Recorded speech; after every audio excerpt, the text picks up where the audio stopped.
What's going on, everybody? It's your friend. It's your friend Timotheos. What's going on, everybody? It's your boy Timotheos, and we got a pretty cool video today. Something a little more unfiltered than usual. And while we will be talking about mixing, we won't be doing so much audio examples, but we got some philosophy here today, some theory about equalization. And why do I say theory? Because we'll be talking about psychoacoustics. And that is incredibly important when it comes to music. And breaking that down and having a starting point and a foundational knowledge about the psychoacoustic quality when it comes to your space, your mix, and how to alter sound is going to be incredibly important. So stick around and we're going to talk about some stuff, and hopefully it will not be too boring for you today. So first thing is first, we're going to talk about what is equalization. Now, what did we just say? Equalization, right? So to make things sound equal, to find balance, to create balance and harmony amongst multiple different things. And equalization is an incredibly effective tool when it comes to mixing, and it's one of the core elements in creating a beautiful, emotional, and impactful mix.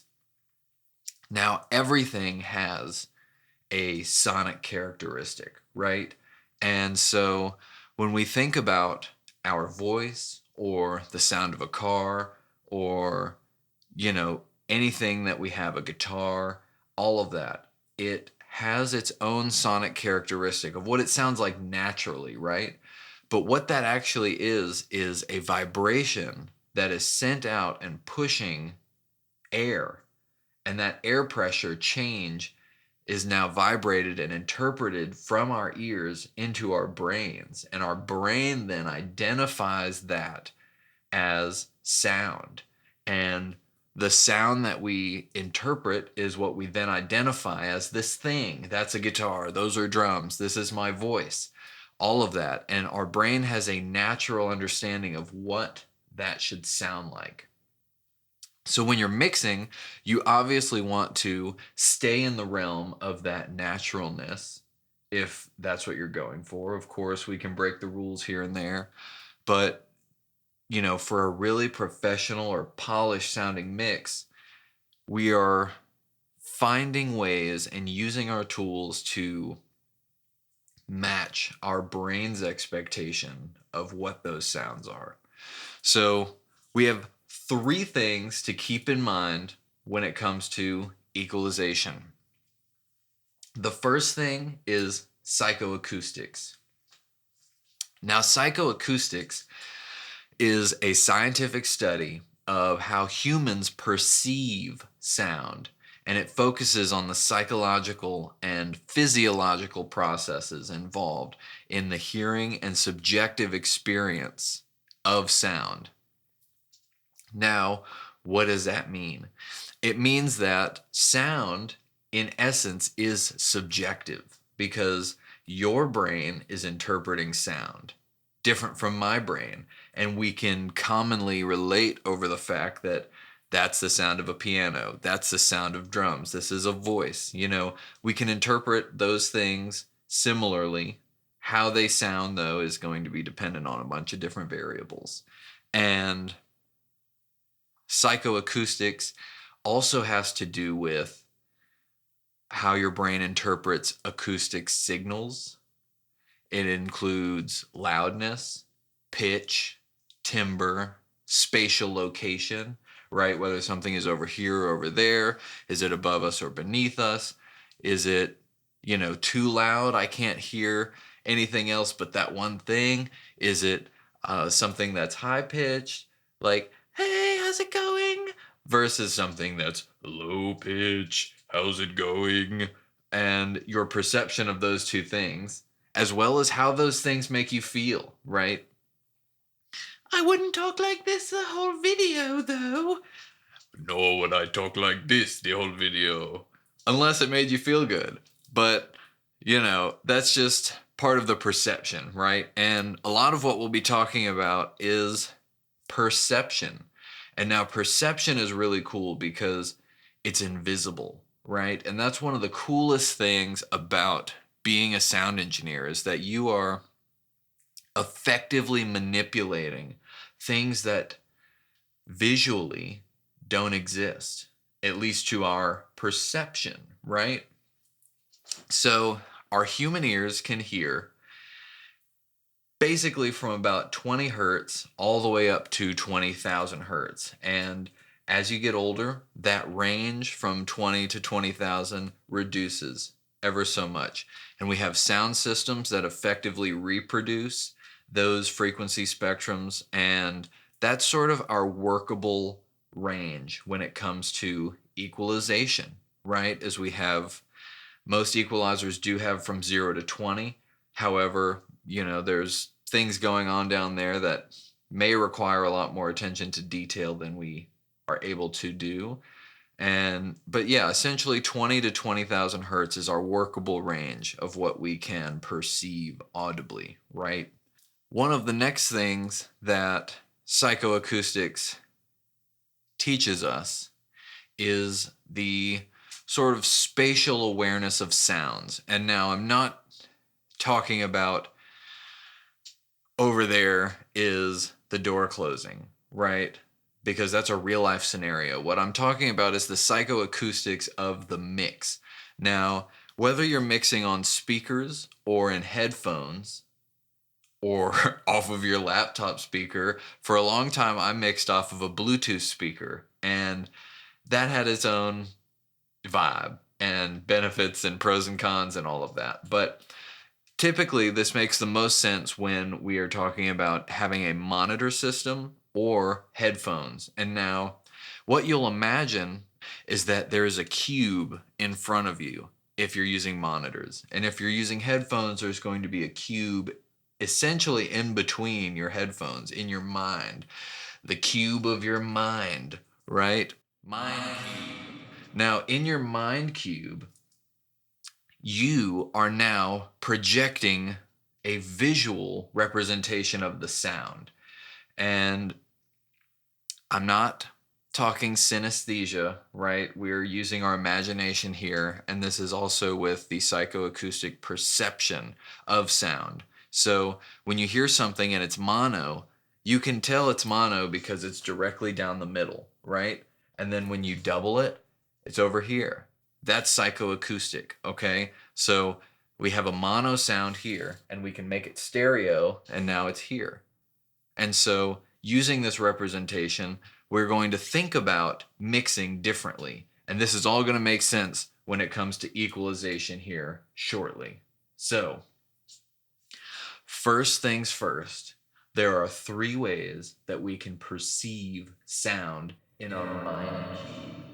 And so our mind cube perceives sound firstly as gain change, forwards and backwards.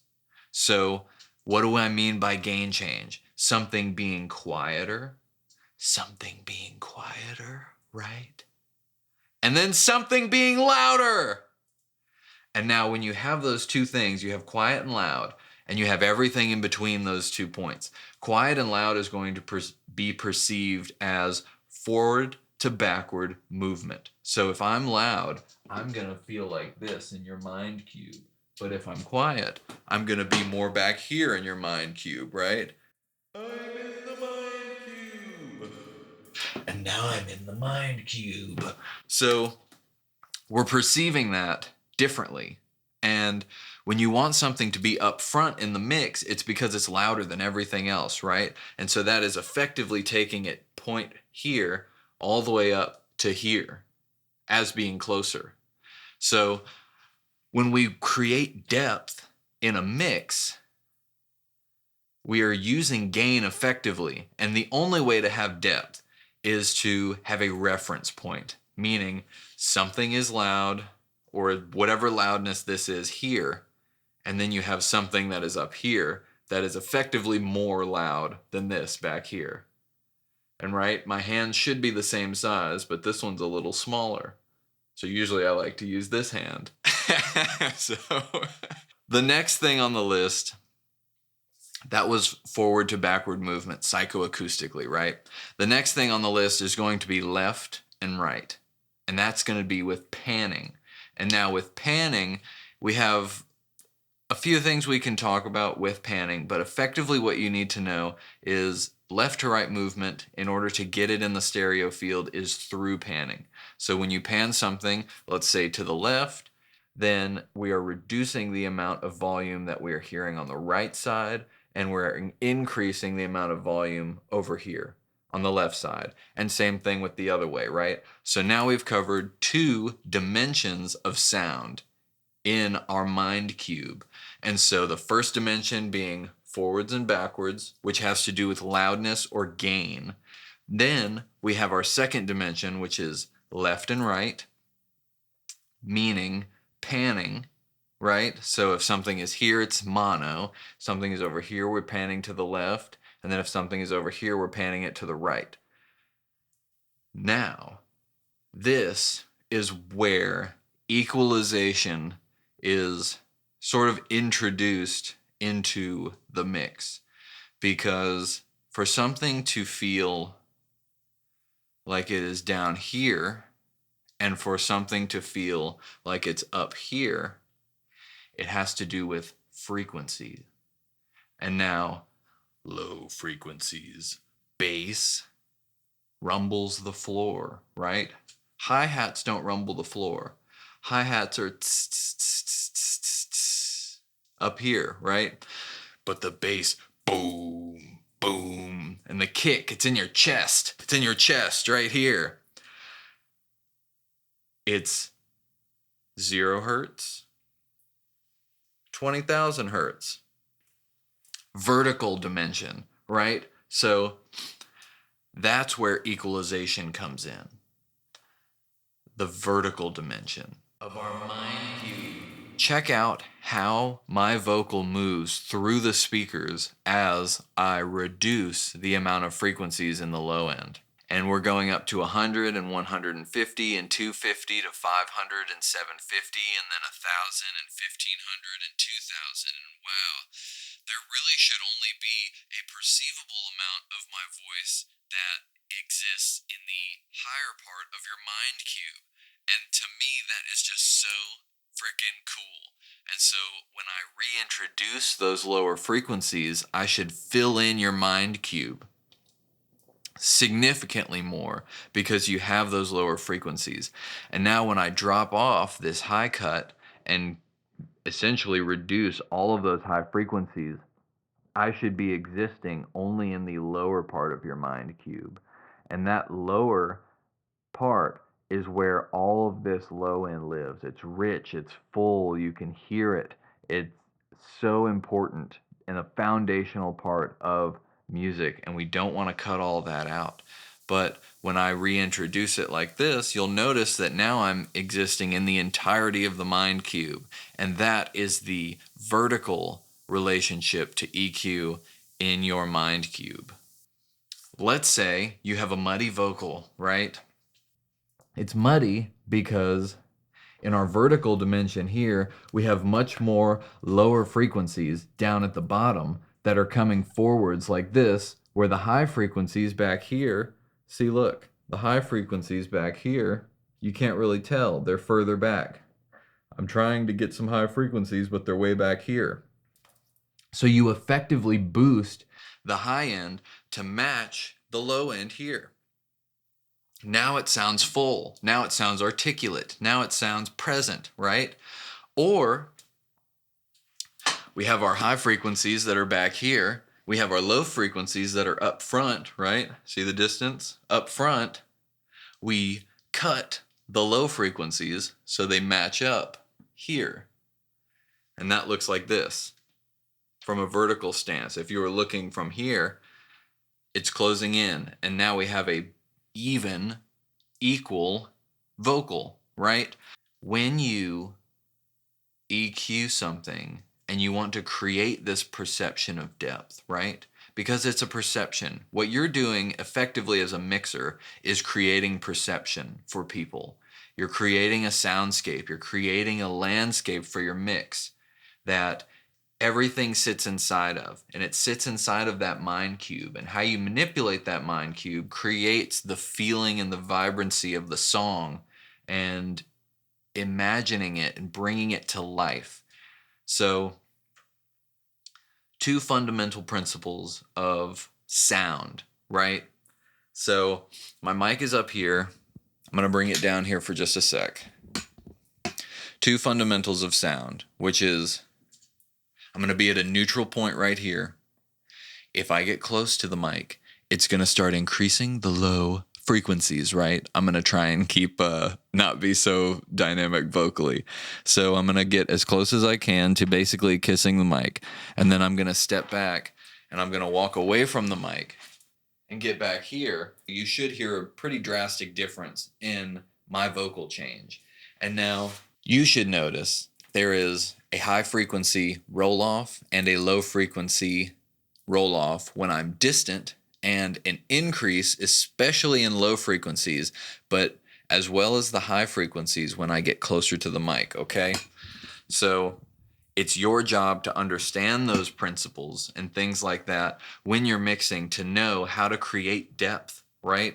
If something is in the back of the mix, it's not going to be super bright. Unless, obviously, a hi-hat fundamentally is bright. It's in the higher frequency range. But it's not going to be overly bright if the intention of the hi-hat is to be perceivably in the back of the mix. It's going to be damp or dark because it's further back. And that's your job to understand what you want, where to place things. Background vocals, right? They're in the background, so they're not going to be overly bright.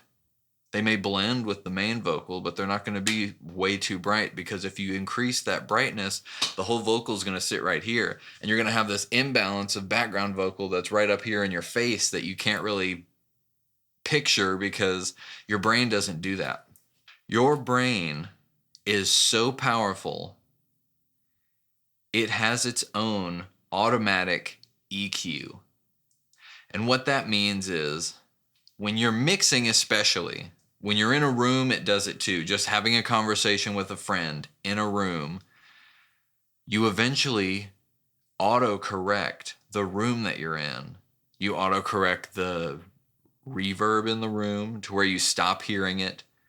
It becomes almost like it's not even there. And the same thing happens in the mix, right? If you have an imbalanced mix and you just have like a lack of frequencies and 500 hertz, let's say, your brain is going to compensate for that, and you're not going to be able to tell, which is why everybody all the time finishes a mix and comes back the next day and is like, what was I doing? So that's the importance of having fresh ears, is sitting there, taking some time away from the mix, hearing regular music that is hopefully balanced, or just nothing at all, and then approaching a mix from a fresh, clean slate, not having that auto EQ going off in your brain that's correcting your song's EQ because it's missing out on certain things.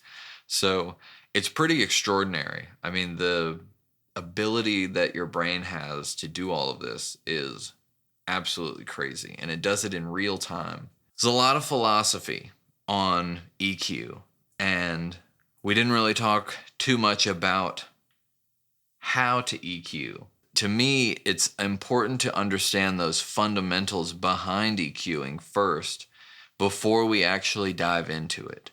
And EQing is an art all on its own, and it is one of the most effective tools that we have as mix engineers. You could essentially do an entire mix with just EQ and it would sound amazing. It may not have the energy with compression, may not have the spatial awareness and vibe that reverb and delays can create, but just with volume alone, gain, and a little bit of EQ, you can get a bulk of your mix completed just from that.